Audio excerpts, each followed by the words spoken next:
পিলখানা ট্র্যাজেডিতে শহীদ সেনাদের স্মৃতি অম্লান রাখতে কাজ করবে সরকার। জাতীয় নিরাপত্তা কাঠামো আরও শক্তিশালী করার ঘোষণা প্রধানমন্ত্রীর। নির্বাচন শেষে এবার সংরক্ষিত নারী আসন নিয়ে দৌড়ঝাঁপ। নীতি নির্ধারকদের সঙ্গে বাড়িয়েছেন যোগাযোগ। দুঃসময়ের কর্মীদের সম্মান জানানো উচিত বলছে বিএনপির নারী নেতৃত্ব। কক্সবাজারের কলাতলিতে গ্যাস লিকেজ থেকে ফিলিং স্টেশনে ভয়াবহ আগুন, দগ্ধ অন্তত 15, পুড়েছে কয়েকটি গাড়ি, এখনো বিদ্যুৎ বিচ্ছিন্ন পুরো এলাকা, বাসিন্দাদের ক্ষোভ। এবং পাঠক প্রকাশকের মহোৎসব অমর 21 বইমেলা শুরু হচ্ছে আজ। সম্পূর্ণ সব ধরনের প্রস্তুতি, বরাবরের মতোই শুক্র ও শনিবার থাকছে শিশু প্রহর।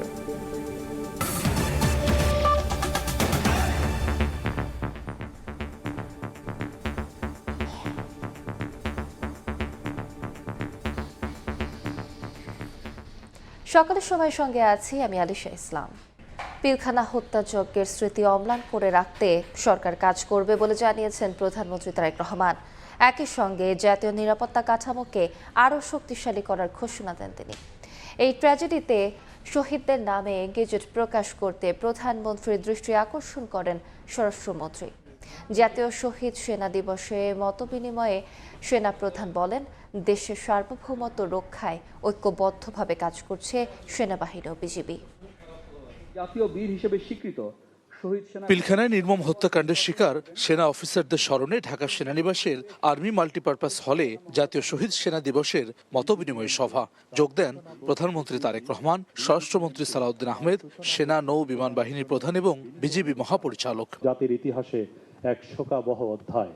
17 বছর আগের বিভীষিকাময় সেই দিনের কথা স্মরণ করেন শহীদ পরিবারের সদস্যরা। মূল ষড়যন্ত্রকারী নির্দেশদাতাদের দেশের মাটিতে বিচারের মুখোমুখি করার দাবি জানান তারা। বিডিআর হত্যাকাণ্ড যারা মূল ষড়যন্ত্রকারী বা হত্যার নির্দেশদাতা, তাদের এ দেশের মাটিতে প্রসিকিউশনের আওতায় আনা হোক। এই 57 অফিসারের নাম যেন গ্যাজেট আকারে শহীদ হিসেবে গ্যাজেট আকারে বেরোনো হয়। শহীদদের স্মরণে 59টি স্থাপনা শহীদদের নামে নামকরণের কথা জানান বিজিবি মহাপরিচালক মেজর জেনারেল মোহাম্মদ আশরাফুজ্জামান সিদ্দিকী। সেনাপ্রধান জেনারেল ওয়াকারুজ্জামান জানান, স্বাধীনতা সার্বভৌমত্ব অক্ষুণ্ণ রাখতে সেনাবাহিনী এবং বিজিবি যৌথভাবে কাজ করছে। আমাদের জাতীয় জীবনে যেন 2009 সালের 25 ফেব্রুয়ারির মতো কোনো ঘটনা পুনরাবৃত্তি না হয়, এজন্য আমরা বদ্ধপরিকর এবং আমরা সকলে ঐক্যবদ্ধ হয়ে একটি সমৃদ্ধ বাংলাদেশ গঠনে কার্যকরী ভূমিকা পালন করব। আওয়ামী লীগের শীর্ষ নেতৃত্ব পিলখানা হত্যাকাণ্ডে জড়িত ছিল তদন্ত কমিশনের এমন রিপোর্টের কথা জানিয়ে স্বরাষ্ট্রমন্ত্রী বলেন, দল হিসেবে আওয়ামী লীগের বিরুদ্ধে ব্যবস্থা নেওয়ার সুপারিশও আছে রিপোর্টে। রাজনৈতিক সংগঠন আওয়ামী লীগের শীর্ষ নেতৃত্বরাই এই ষড়যন্ত্রের সাথে লিপ্ত ছিল, কমিশনের রিপোর্ট। বক্তব্য শুরুতেই নিজেকে সেনা পরিবারের সদস্য হিসেবে পরিচয় দেন প্রধানমন্ত্রী তারেক রহমান।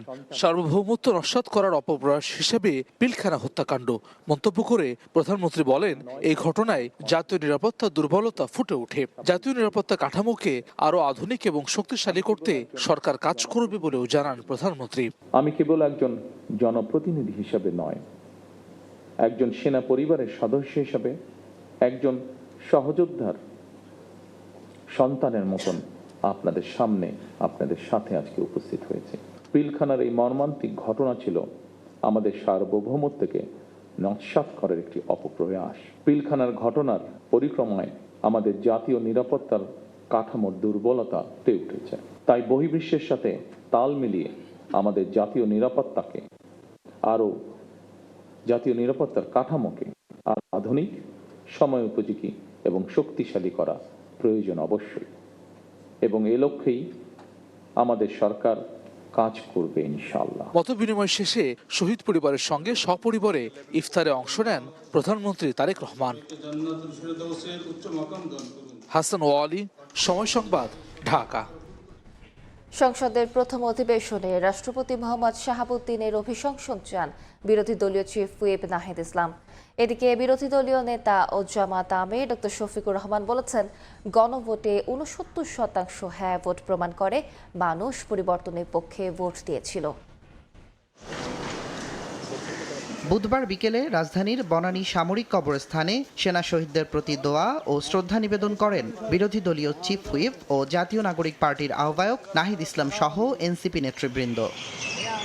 শ্রদ্ধা নিবেদন শেষে নাহিদ ইসলাম বলেন, জুলাই গণ অভ্যুত্থানে রাষ্ট্রপতির নীরব ভূমিকা ও নিষ্ক্রিয়তার কারণে গণহত্যার দায়ে তিনি অভিযুক্ত। বলেন, নতুন সংসদের প্রথম অধিবেশনে সরকারের দায়িত্ব হবে রাষ্ট্রপতির অভিশংসন। রাষ্ট্রপতি বলতে আমরা যেটা বুঝি রাষ্ট্রের অভিভাবক, যেই সম্মান, শ্রদ্ধা, ভাবগাম্ভীর্য সম্পূর্ণ ব্যক্তিত্ব প্রয়োজন, তার কোনোটাই আসলে তার নেই, বরং নানা অপরাধে তিনি অভিযুক্ত। ফলে এখন সময় এসেছে তার অভিশংসন করে তাকে সরানো, দ্বিতীয়ত তার বিরুদ্ধে মামলা করে তাকে দ্রুত সময়ের মধ্যে গ্রেফতার করা। এদিকে বুধবার সন্ধ্যায় রাজধানীর ইব্রাহিমপুরে এক আলোচনা সভায় বিরোধী দলীয় নেতা ও জামাত আমির শফিকুর রহমান বলেন, গণভোটে 69% হ্যাঁ ভোট প্রমাণ করে মানুষ পরিবর্তনের পক্ষে ভোট দিয়েছিল। 69% জনগণ হ্যাঁ ভোট দিয়েছে, এইটাই তার প্রমাণ। যারা এখন ক্ষমতায় আছেন তারা বলেছেন তারা না ভোট দিবেন, এইটাই প্রমাণ তারা সংখ্যাগরিষ্ঠ মানুষের ভালোবাসা এবং ভোট পান নাই। এ সময় সংসদে শক্ত বিরোধী দলের ভূমিকার কথা জানিয়ে চাঁদাবাজি সহ সকল অন্যায় বন্ধে সরকারকে ব্যবস্থা নেওয়ার আহ্বান জানান জামাত আমির। তুষার আহমেদ ইমন, সময় সংবাদ, ঢাকা। জাতীয় সংসদ নির্বাচন শেষে এবার সংরক্ষিত নারী আসন নিয়ে শুরু হয়েছে দৌড়ঝাঁপ। সরকার ও বিরোধী দলের অনেক নারী নেত্রী সংসদে জায়গা নিশ্চিতে যোগাযোগ বাড়িয়েছেন নীতি নির্ধারকদের সঙ্গে। বরাবরের মতোই বিএনপি বলছে, দলের সঙ্গে সম্পৃক্ত এবং ভূমিকা রাখা নেত্রীদের মূল্যায়ন করা হবে। দলটির নারী নেতৃত্ব বলছে, দুঃসময়ের কর্মীদেরই সম্মান জানানো উচিত। মুরসালিন হক জুনায়েদের রিপোর্ট। ত্রয়োদশ জাতীয় সংসদ নির্বাচনের পর সংসদ সদস্য এবং মন্ত্রিসভার শপথ শেষে আগামী 12 মার্চ বসছে প্রথম অধিবেশন। ইতিমধ্যেই অধিবেশন আহ্বান করেছেন রাষ্ট্রপতি, প্রকাশিত হয়েছে গেজেটও। নতুন সংসদে বেশ কিছু জরুরি পদক্ষেপের মধ্যে সংরক্ষিত 50টি আসনে নারী সংসদ সদস্য মনোনীত করা অন্যতম। বিএনপি বলছে, অধিবেশন বসার পরই এ বিষয়ে কাজ শুরু হবে। যারা দলের সঙ্গে সম্পৃক্ত আছেন তাদেরকে প্রাধান্য দেওয়া হবে। সংরক্ষিত আসন নিশ্চিতে এরই মধ্যে দৌড়ঝাঁপ শুরু করে দিয়েছেন বিএনপি নেত্রীরা। 2/3 সংখ্যাগরিষ্ঠতা অর্জন করায় বেশি প্রতিযোগিতা দেখা যাচ্ছে দলটির নারী নেত্রীদের মধ্যে। তারা বলছেন, দীর্ঘ সময় মাঠের রাজনীতিতে যারা যুক্ত তাদের প্রত্যাশা বেশি থাকাই স্বাভাবিক। আমরা যারা 46-47 বছর বা 42-43 বছর যারা দল করি, তাদের যে অবদান, দলের সাথে যে সম্পর্ক, দলের জন্য যে কাজটা করেছি, আবার যারা আমাদের পরবর্তী জেনারেশন যারা মাঠে ছিল, তাদের জায়গা থেকে তারাও মাঠে ছিল, তারাও দলের পক্ষে ফাইট দিয়েছে। ক্যাবিনেট যেভাবে গঠন হয়েছে বা এমপির মনোনয়ন যেভাবে 300 আসনে দেওয়া হয়েছে, এখানেও সেভাবেই আমার মনে হয় নবীন প্রবীণের একটা সমন্বয় করে মনোনয়ন দেওয়া উচিত। দুঃসময়ে মাঠে থাকলেও সুসময়ে যারা অন্তরালে চলে গেছেন তাদের খুঁজে বের করে প্রাপ্য সম্মান নিশ্চিতের তাগিদ বিএনপি নেত্রীদের। কত কষ্টের পর বিএনপি রাষ্ট্রীয় দায়িত্বে আসছে, এখন কিন্তু অনেক দুধের মাছের অভাব নাই। ওই দুঃসময়ে কিন্তু একটা মানুষ খুঁজে পাওয়া খুব দুরূহ ব্যাপার ছিল। তো সেই সময়টায় যারা ছিল তারা কিন্তু অনেকটা অভিমান করে ঘরে ঢুকে যাচ্ছে। আমরা মনে করি যে দল তার সঠিক কাজটি করবেন, আসল মানুষটাকে খুঁজে বের করবে। প্রায় 4 দশক জাতীয়তাবাদী আদর্শের রাজনীতির সঙ্গে যুক্ত এই নেত্রী বলছেন, দেশের নারী ক্ষমতায়নে সংসদের সংরক্ষিত আসন গুরুত্বপূর্ণ একটি অবস্থান। এমন জায়গায় তাই সংসদীয় শিষ্টাচার বজায় রেখে নীতি তৈরির বিষয়ে যৌক্তিক অবস্থান তুলে ধরার মতো মেধাসম্পন্ন নারীদের প্রয়োজন। পার্লামেন্ট এটা একটা ডিবেটের জায়গা, এটা ল মেকারের জায়গা। এখানে আইন প্রণয়নের ব্যাপারে আপনার ভূমিকা নিতে হবে, এখানে ডিবেট হবে, এখানে বিরোধী দল থাকবে, তাদের কথার রেসপন্স করতে হবে। এখানে অবশ্যই সৎ, যোগ্য, দক্ষ এবং সুশিক্ষিত হতে হলে ভালো হয় এই ধরনের নারী নেতৃত্বে উঠে আসুক, এবং যা পরীক্ষিত তো বটেই।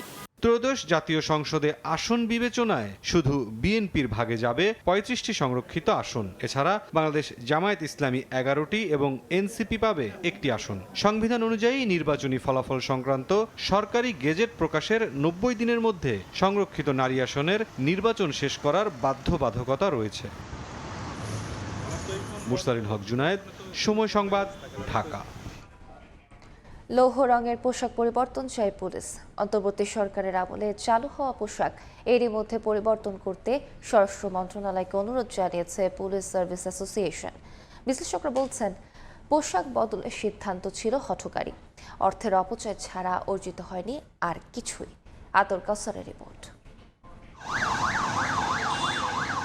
বদলে যাওয়া পোশাক নিয়ে অস্বস্তি জানিয়ে পুরনো বা নতুন ইউনিফর্মে ফিরতে চায় পুলিশ। বিএনপি সরকার গঠনের সপ্তাহখানেকের মধ্যে এই দাবি তুলে পুলিশ সার্ভিস অ্যাসোসিয়েশন বলছে, অন্তর্বর্তী সরকারের আমলে চালু হওয়া পোশাক পছন্দ নয় বেশিরভাগ সদস্যের। পুলিশের ক্যাডার কর্মকর্তাদের সংগঠনটির সাধারণ সম্পাদক ও কুমিল্লা জেলার এসপি মোহাম্মদ আনিসুজ্জামান জানান, বাহিনীর মতামত না নিয়েই পোশাক নির্বাচন করা হয়। বিবেচনায় নেওয়া হয়নি পুলিশ সদস্যদের গায়ের রং, আবহাওয়া, এমনকি অন্য সংস্থার সঙ্গে মিল থাকার বিষয়টিও। এই পোশাকটির সাথে বিভিন্ন মার্কেটের যে সিকিউরিটি এবং বিভিন্ন সংস্থার যে যারা ইউনিফর্ম পরে তাদের সাথে সিমিলার হয়ে যায়। বোঝা যায় না যে কে পুলিশ আর কে সিকিউরিটি গার্ড বা অন্য সংস্থার লোক। পুলিশ সদস্যরাও আমাদের কাছে উদ্বেগ জানিয়েছে যে ওই পোশাকটির সাথে আমাদের কাজকর্মের এবং আমাদের পুলিশকে যে সহসায় চিহ্নিত করা সেটি যাচ্ছে না। বিশ্লেষক বলছেন, পুলিশের পোশাক পরিবর্তনের মধ্য দিয়ে অর্থের অপচয় ছাড়া আর কিছুই অর্জিত হয়নি। রাষ্ট্রের যে আর্থিক অবস্থা, সেখানেই পোশাক সংস্কারের নামে পুলিশের পোশাক পরিবর্তন করার মধ্য দিয়ে এত বেশি পরিমাণ অর্থ খরচ করার সামর্থ্য কি আসলে আমাদের আছে? তা এই জায়গাতে ভুল সিদ্ধান্ত নেওয়া, ব্যক্তি ইচ্ছাকে প্রতিষ্ঠিত করা এবং যাদের উপরে প্রতিষ্ঠিত করা তাদের মতামত না থাকা, তো এই ব্যাপারগুলোর কারণেই আসলে আমাদের পেশাদারিত্বের জায়গাটা তৈরি হয়নি। পোশাক পরিবর্তনের সিদ্ধান্তকে হঠকারী আখ্যা দেন সাবেক এই পুলিশ প্রধান। বিভিন্ন সংস্থা, সরকারি এবং বেসরকারি এবং প্রাইভেট, অনেক সিকিউরিটি গার্ডরা এই পোশাক পরে, যেটা পুলিশের আত্মমর্যাদা অনেকটা লেগেছে আর কি। আমার মনে হয় তারা সেই জন্যে যে আমরা ভয়েস রেজ করতে পারিনি, এখন নতুন সরকার এসেছে, তো পোশাক চেঞ্জ করাটা এটা তো অনেক কষ্টলি ব্যাপার। এ অবস্থায় দ্রুত বর্তমান পোশাক বদলের বিষয়টি স্বরাষ্ট্র মন্ত্রণালয়কে বিবেচনার অনুরোধ পুলিশ সদস্যদের। আতাউর কাউসার, সময় সংবাদ, ঢাকা। বড় আবাদে সেচ সুবিধা নিশ্চিত করতে গ্রামাঞ্চলে নিরবচ্ছিন্ন বিদ্যুৎ সরবরাহের উদ্যোগ নিচ্ছে সরকার। সময় সংবাদকে দেওয়া সাক্ষাৎকারে বিদ্যুৎ ও জ্বালানি মন্ত্রী জানান, সেচ মৌসুমে কৃষকদের চাহিদাকে সর্বোচ্চ অগ্রাধিকার দেওয়া হবে। এজন্য রাতে সিএনজি স্টেশন বন্ধ রাখা হবে। সিএনজি স্টেশনের গ্যাস ব্যবহার করা হবে বিদ্যুৎ উৎপাদনে। শুভ খানের রিপোর্ট।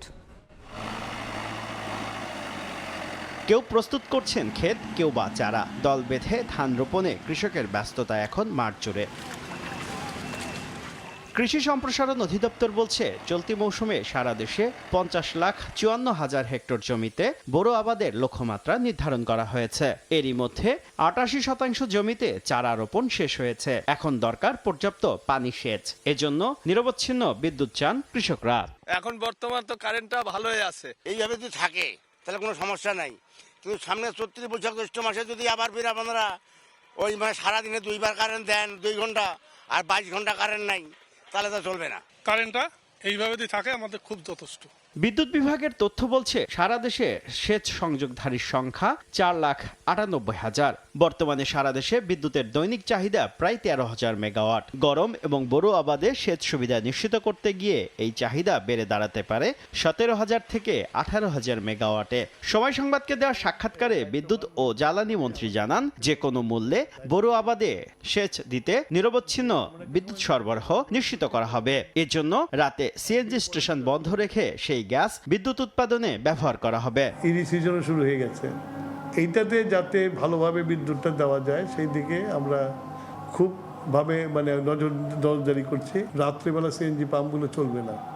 সিএনজি পাম্পগুলো যে থেকে যে গ্যাস সাশ্রয় করবো সেটা আমরা জেনারেশনে দেব। আমরা চেষ্টা করব নিরবচ্ছিন্ন বিদ্যুৎ দেওয়ার জন্য।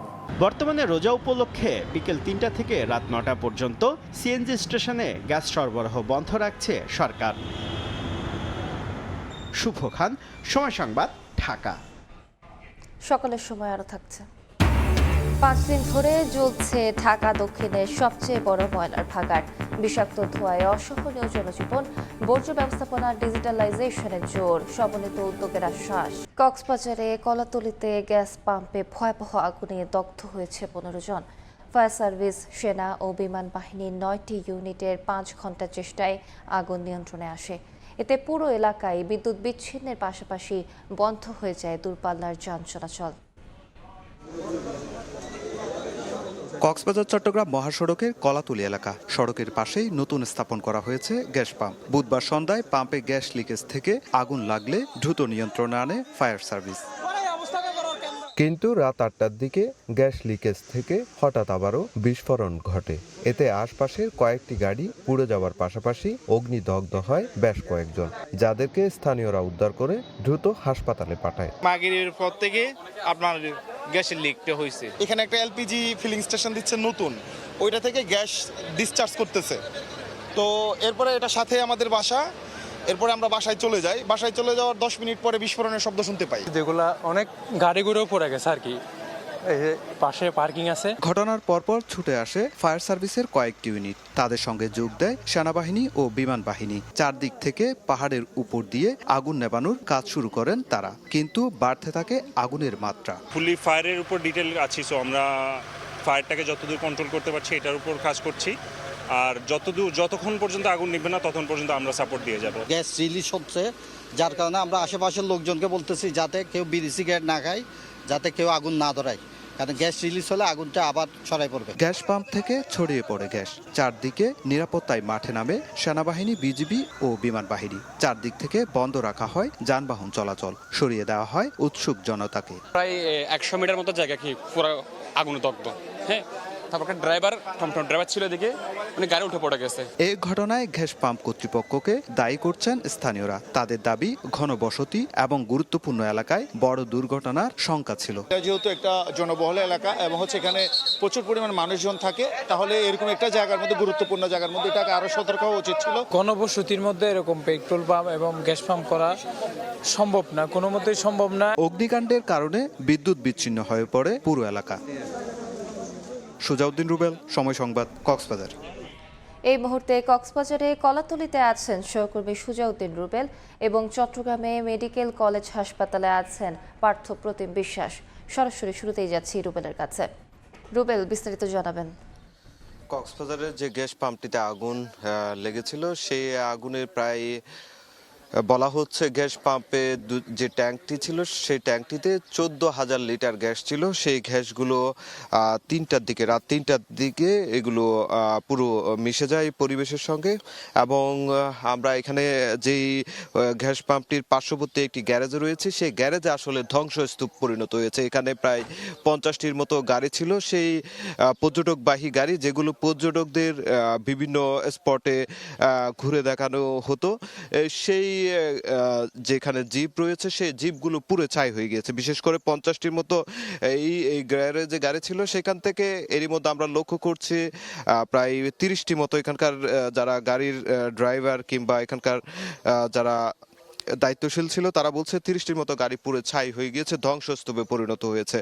আর দুটি বসতিতে টিনের চাল ভেঙে পড়ে বেশ কয়েকজন গুরুতর অগ্নিদগ্ধ হয়েছে এবং যাদেরকে এখন চট্টগ্রামে মেডিকেল কলেজে তাদের চিকিৎসা দেওয়া হচ্ছে, সেই বিষয়টি বলছে। আমরা এখন গ্যারেজে যেখানে রয়েছি সেখানে আসলে দেখতে পাচ্ছি পুরো ধ্বংসস্তূপ এবং সেই ধ্বংসস্তূপ থেকে এখনো পর্যন্ত ধোঁয়া বের হচ্ছে। এখানকার যারা গাড়ির ড্রাইভার এবং যারা মালিক রয়েছে তারা খুব আতঙ্কগ্রস্ত। তারা বলছে তারা সর্বস্ব দিয়ে কিন্তু তারা এই গাড়িগুলো ক্রয় করে পর্যটকদের ভাড়া মারতেন, এখন তারা নিঃস্ব হয়ে গেছেন, সেই বিষয়টি বলছে। তবে আমরা এখন পর্যন্ত এখানকার স্থানীয় বাসিন্দাদের মাধ্যমে জানতে পেরেছি 12 ঘন্টা পেরিয়ে গেছে, এখন পর্যন্ত এখানে বিদ্যুৎ সংযোগ বিচ্ছিন্ন রয়েছে।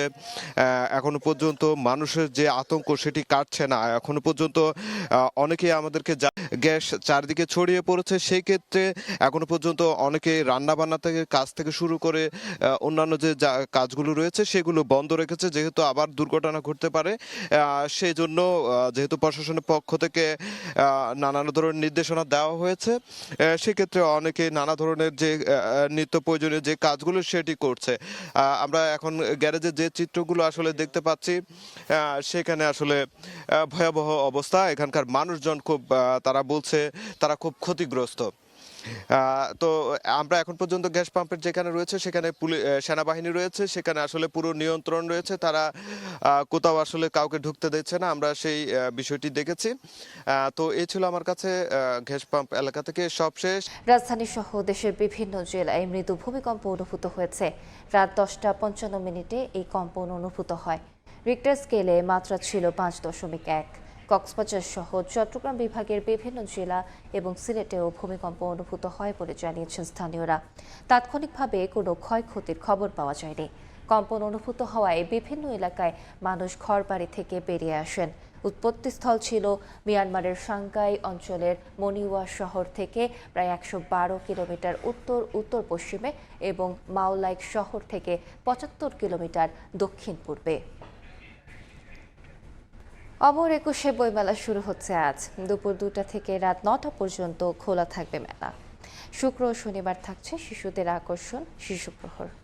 এদিকে বইমেলায় এবার কোনো মবের সংখ্যা নেই বলে জানিয়েছেন ডিএমপির অতিরিক্ত কমিশনার মোহাম্মদ সরোয়ার।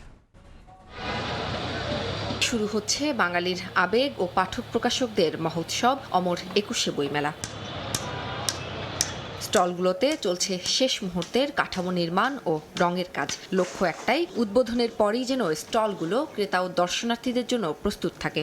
সিরিয়ালে মনে করেন আমি ফুটুন টুটুন কাটটা আস্তে আস্তে মানে কমপ্লিট করে আসি, এখন ফিনিশিংটা দিতে হবে। লাল, সাদা, নীল, সবুজ অনেক পদের কালার রং করতে আছে। বুধবার সকালে মেলার নিরাপত্তা পরিকল্পনা নিয়ে সংবাদ সম্মেলন করেন ডিএমপির অতিরিক্ত পুলিশ কমিশনার। বলেন, বইমেলা ঘিরে এবার কোনো ধরনের নিরাপত্তা শঙ্কা নেই। বইমেলার সার্বিক নিরাপত্তায় থাকবে পর্যাপ্ত সংখ্যক পুলিশ সদস্য। বইমেলায় বাংলা একাডেমি ও সরহদ্দি উদ্যান গেট কেন্দ্রিক এবং আভ্যন্তরীণ কয়েক স্তরের নিরাপত্তা ব্যবস্থা থাকবে। নরমালি আশঙ্কা নেই, তারপরে আমাদের প্রস্তুতি থাকবে। আয়োজক প্রতিষ্ঠান বাংলা একাডেমি জানায়, এবার বইমেলায় অংশ নিচ্ছে 549টি প্রকাশনা প্রতিষ্ঠান। থাকছে না কোনো প্যাভিলিয়ন। প্রকাশকদের যে দ্বিধাবিভক্তি ছিল সেগুলো কেটে গেছে আর স্বতঃস্ফূর্তভাবে সবাই মেলা এখন অংশগ্রহণ করার জন্য এসেছেন। 549টি প্রতিষ্ঠান আর 1018টা স্টল আমরা বরাদ্দ দিয়েছি।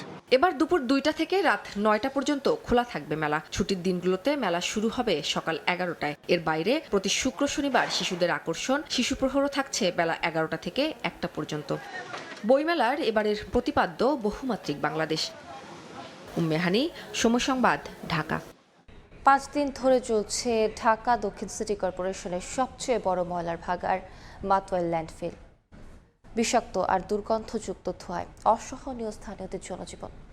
বড় পরিসরের ওই আগুন নেভাতে বেগ পেতে হচ্ছে ফায়ার সার্ভিসের।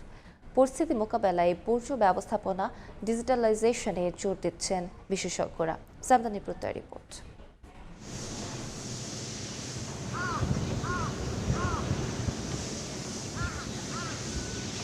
ময়লার স্তূপের ওপর ভারী ধোঁয়ার কুণ্ডলী, এর মধ্যেই অল্প অল্প করে জ্বলছে আগুন। বর্জ্যপোড়া ধোঁয়া ছড়িয়ে পড়েছে ডেমরা, কোনাবাড়ি, যাত্রাবাড়ি, জুরাইন সহ পার্শ্ববর্তী এলাকা ছাড়িয়ে রাজধানীর মতিঝিল পর্যন্ত। ঢাকার মাতুয়াইলে অবস্থিত দেশের সবচেয়ে বড় ময়লার ভাগাড়টি এভাবেই জ্বলছে 5 দিনেরও বেশি সময় ধরে। বর্জ্যের বিষাক্ত ধোঁয়ায় অতিষ্ঠ জনজীবন, শ্বাসকষ্ট সহ বিভিন্ন সমস্যায় ভুগছেন তারা। বারবার এমন পরিস্থিতির সৃষ্টি হলেও যথাযথ পদক্ষেপ না থাকায় ক্ষোভ স্থানীয়দের। এই ধোঁয়াটা নিঃশ্বাস করতে হাঁপানির মতো রোগ হয়ে যেতেছে, আর ঠান্ডা কাশি আর কমতেছে না। আমাদের ঘর বাড়ির যে চারদিকে যে ইয়েগুলো ধোঁয়ায় আমরা নিঃশ্বাস ফেলাইতে পারতেছি না। আমাদের ছোট বাচ্চাদের অনেক ক্ষতি হয়। সারাদিনই মোটামুটি জ্বলতে থাকে, আর রাতের বেলা আরও এটা বেশি তীব্র থেকে তীব্র হয়ে যায়।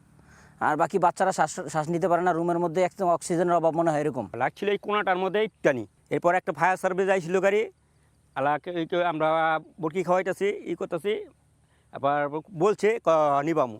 এরপরে পরের দিন পুরাটা লেগে গেছে। যে ধোয়া হয়েছে, এই ধোয়া যাত্রাবাড়ি অঞ্চলে মশা যে অবস্থায়, যে এটা ময়লার জায়গা না, এই জায়গা তো মশার স্থান।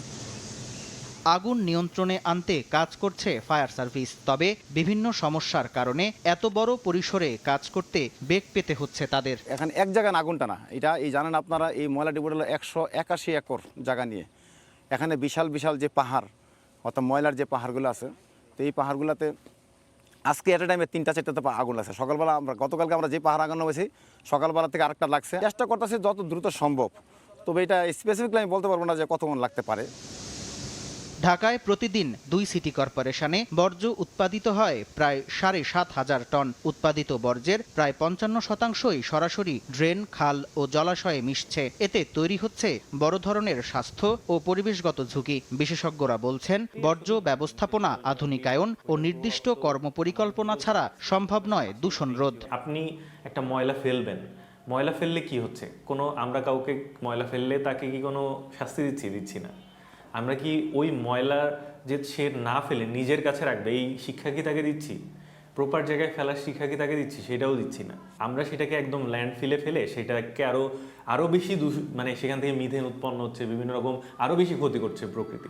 কিন্তু ওইটাকে যদি আমি ওয়েস্ট আকারে ট্রিট না করে ওয়েলথ আকারে ট্রিট করতাম, তাহলে কিন্তু এমন হইতো যে ওইটা থেকে আমি আরও অন্য প্রোডাক্ট তৈরি করতে পারছি। এখনকার টেকনোলজি এত উন্নত, সো এই টেকনোলজিকে কেন আমরা ব্যবহার করছি না? এটা ব্যবহার করা খুবই জরুরি এবং সে ব্যবহারের মাধ্যমে আমরা তো আমাদের যে ভয়ঙ্কর একটা অবস্থা, সেই অবস্থা থেকে বের হয়ে আসতে পারি।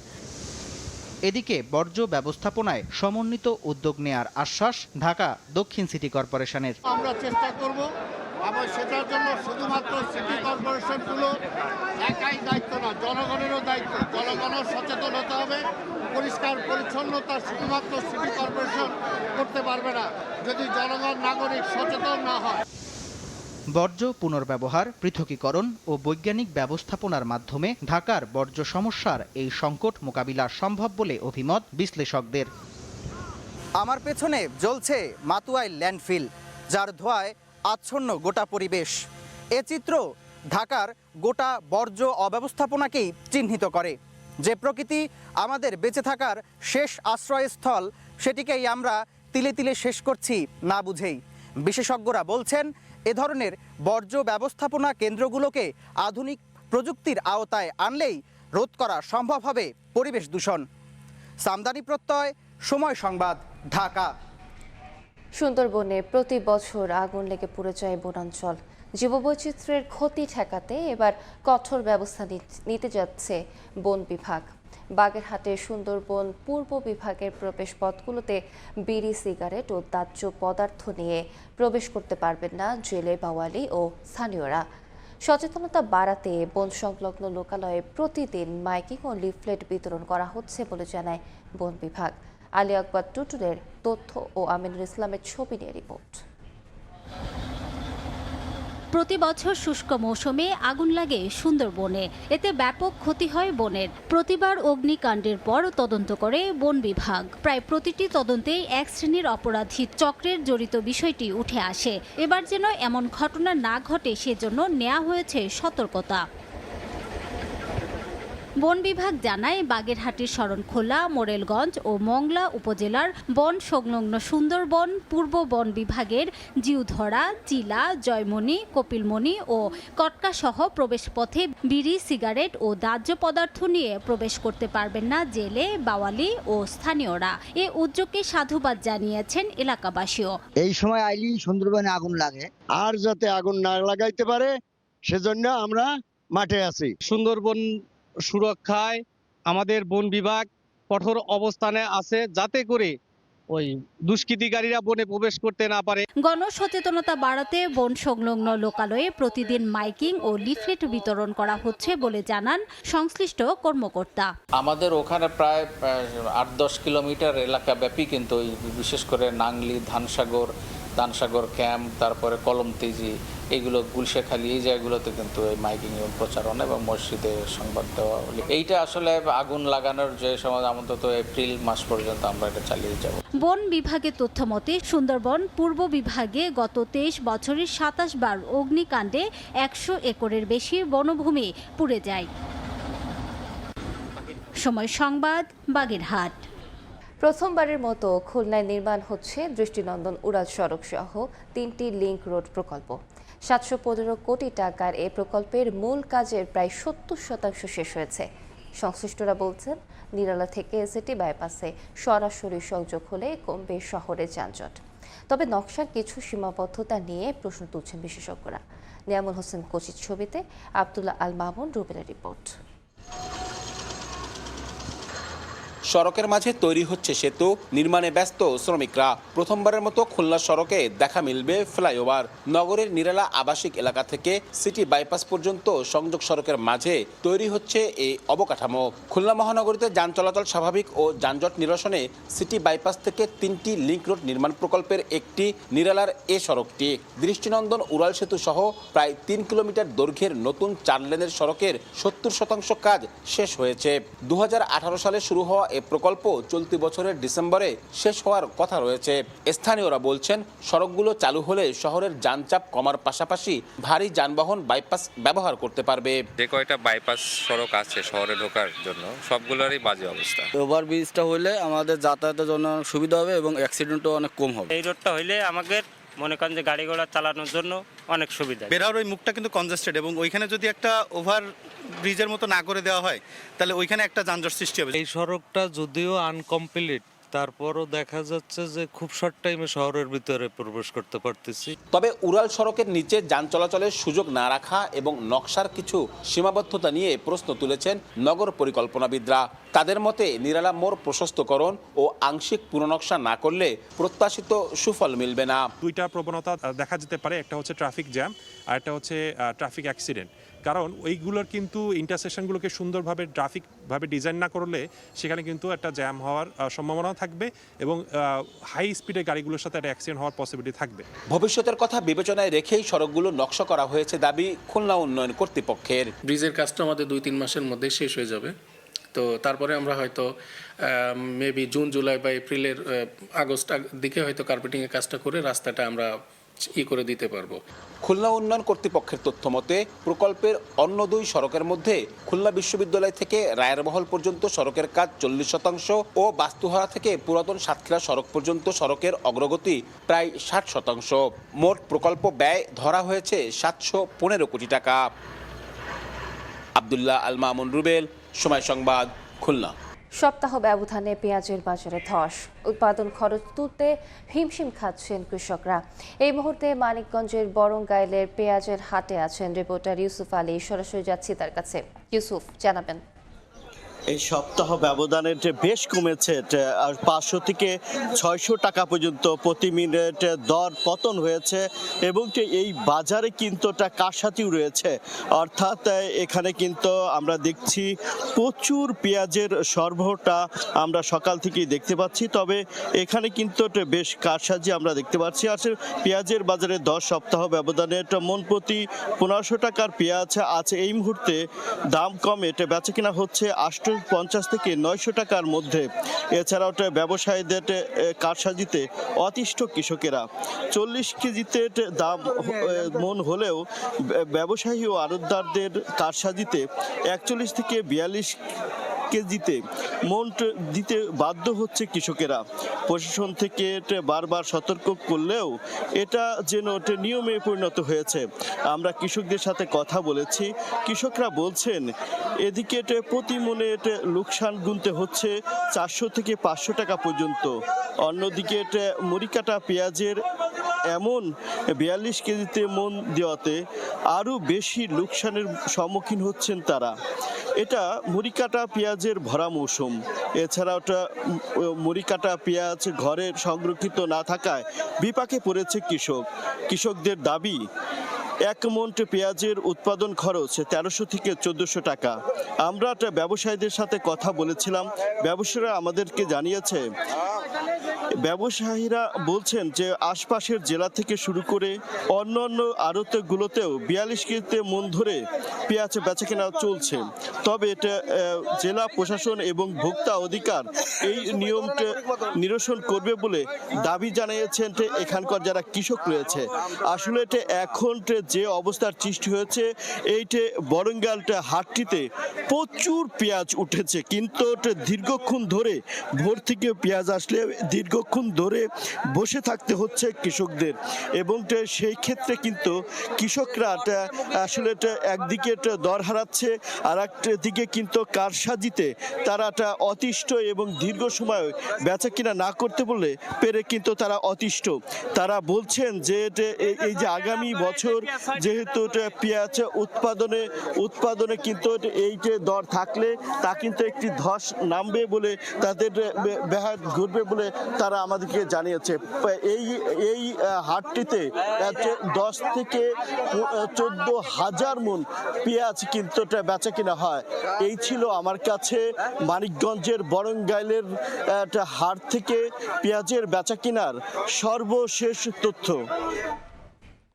সরাসরি যুক্ত ছিলাম মানিকগঞ্জে। কুয়াকাটা সমুদ্র সৈকতে প্রতিদিন ঢেউয়ের সঙ্গে ভেসে আসছে হাজারো জেলিফিশ। সৈকতের বালুচরে আটকা পড়ে মারা গিয়ে ছড়াচ্ছে দুর্গন্ধ। বিপাকে পড়ছেন পর্যটকরা। জেলিফিশের এই অস্বাভাবিক আধিক্যকে সমুদ্রের পরিবেশগত ভারসাম্য নষ্ট হওয়ার সতর্ক সংকেত হিসেবে দেখছেন গবেষকরা। বিস্তারিত শিকদার জাবির হোসেনের রিপোর্টে ক্যামেরায় ছিলেন তৌকিব পেদা। ঢেউয়ের পরে ঢেউ আছড়ে পড়ছে সমুদ্রের বুকে, তার সঙ্গে ভেসে আসছে স্বচ্ছ ছাতার মতো দেহের অসংখ্য জেলিফিশ। গত 2-3 সপ্তাহ ধরে 29 কিলোমিটার দীর্ঘ কুয়াকাটা সমুদ্র সৈকতের বিস্তীর্ণ অংশ জুড়ে ছড়িয়ে পড়েছে হাজার হাজার জেলিফিশ। কিছু মৃত্যু, আবার কিছু জীবিত অবস্থায় তীরে এসে বালুচরে আটকা পড়ে নিস্তেজ হয়ে যাচ্ছে। পচে ছড়াচ্ছে দুর্গন্ধ, এতে অস্বস্তিতে পর্যটকরা। অন্যদিকে উপকূলে মাছ শিকার করতে গিয়ে জেলেদের জালে জেলিফিশ পেঁচিয়ে ছিঁড়ে যাচ্ছে জাল, নষ্ট হচ্ছে রশি। প্রচুর পরিমাণে জেলিফিশ দেখা যাচ্ছে, তো পিছল খাওয়ার মতনই অবস্থা। যেগুলো এখানে আটকা পড়ে যায় ওগুলো তো এখানে বসে মারা যায় এবং মারা যাওয়ার পর এখানে একটা দুর্গন্ধ আসে। শরীরে যদি লাগে তাহলে চুলকায় এবং ইনফেকশন হয় এবং ত্বকের জন্য খুব ক্ষতিকর। নদীর মধ্যে জাল ফেলাইলে বেশিরভাগই জালের সাথে জেলিফিশ উঠে। জালের ক্ষতি তো ক্ষতি, এরপর জাল আনতেও পারি না এবং মাছও বাজে। যেই জায়গায় জিনিসটা লাগে সেই জায়গায় নষ্ট হয়ে যায়, মানে আমাদের জালে বাজে জাল নষ্ট হয়। গবেষকরা বলছেন সামুদ্রিক খাদ্য শৃঙ্খলে জেলিফিশ সাধারণত শিকার প্রাণী। সামুদ্রিক কাছিম এবং টোনা ম্যাকারেলের মতো বড় মাছেরা এগুলো খেয়ে থাকে, কিন্তু অতিরিক্ত মাছ আহরণ, অবৈধ ট্রোলিং ও দূষণের কারণে এসব শিকারী মাছ ও কাছিমের সংখ্যা কমে যাওয়ায় প্রাকৃতিক নিয়ন্ত্রণ দুর্বল হয়ে দ্রুত বাড়ছে জেলিফিশের সংখ্যা। এছাড়া জেলিফিশ মাছের ডিম ও পোনা খেয়ে ফেলায় ভবিষ্যৎ মৎস্য সম্পদও ঝুঁকিতে পড়ছে। পরিবেশের জন্য অবশ্যই শঙ্কাজনক। আর একটা পরিবেশের ভারসাম্য নির্ভর করে হচ্ছে খাদ্য শৃঙ্খলের উপরে। যখন খাদ্য শৃঙ্খলে ব্যাঘাত ঘটে তখনই আমাদের পরিবেশের যে ভারসাম্যটা আছে, পরিবেশের ভারসাম্যটা নষ্ট হয়ে যায়। আজকে এই অবস্থা কেন? এই অবস্থার পিছনে বড় একটা কারণ হচ্ছে যে ইকোলজিক্যাল ইমব্যালেন্স। এই ইকোলজিক্যাল ইমব্যালেন্সের কারণেই একটা অর্গানিজম না থাকার কারণে আরেকটা অর্গানিজম অধিক পরিমাণে বেড়ে গেছে।